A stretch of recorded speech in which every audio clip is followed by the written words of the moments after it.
3 days of voting ended today in Egypt's presidential election. The outcome is not in doubt. President Abdel Fattah al-Sisi ran with no real opposition. As Hari Srinivasan reports, 7 years after the uprising there, democracy is further from reach amid economic and security problems. President al-Sisi cast his ballot at one of the country's 13,000 polling stations. But his re-election was never really a question. And his lone opponent, Moussa Mustafa, heads a party that had endorsed Sisi. Other opponents were intimidated to withdraw or were arrested. Khalid Ali is an attorney who had dropped out of the running. All these indicators were pointing towards planned intentions to poison and corrupt the entire operation and to evacuate it from its presumed democratic meaning. Dozens of opposition figures and 7 political parties called for an election boycott. Turnout, a key metric for Sisi, was low. Still, Sisi has strong political support, at least in parliament. More than 80% of its members support him. And relations with Israel and the United States are firm. President Trump welcomed him to the White House last spring. Political science professor Dalia Fahmy specializes in the Middle East. The future of U.S.-Egyptian relations is going to have to take into account a couple of things.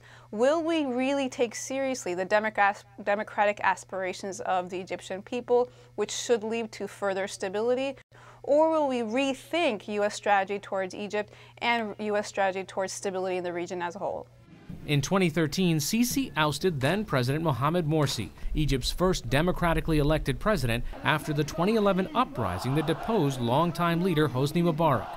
A year later, Sisi won more than 96% of the vote. Sisi has led a harsh security crackdown, imprisoning thousands. Sisi has gone after free expression, civil society, and rivals both in the political and military realm, says Fahmy. Instead of building schools and other infrastructure projects, he has actually had to build 16 new prisons.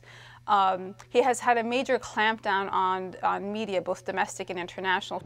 But his popularity has been hurt by a bad economy. Strict economic reforms were enacted in 2016 to avoid insolvency. Inflation skyrocketed, with food prices rising by 30%. And while unemployment is around 11%, almost 80% of those without jobs are young people.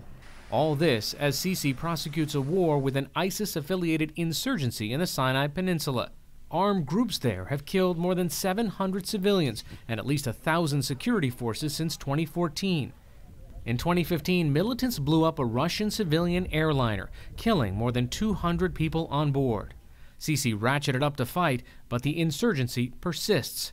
But Sisi isn't fighting this war alone. Egypt receives more than $1 billion in U.S. military aid every year. The United States just announced that there will be a furthering of engagement and joint tactical missions in Sinai, which they have been doing for decades.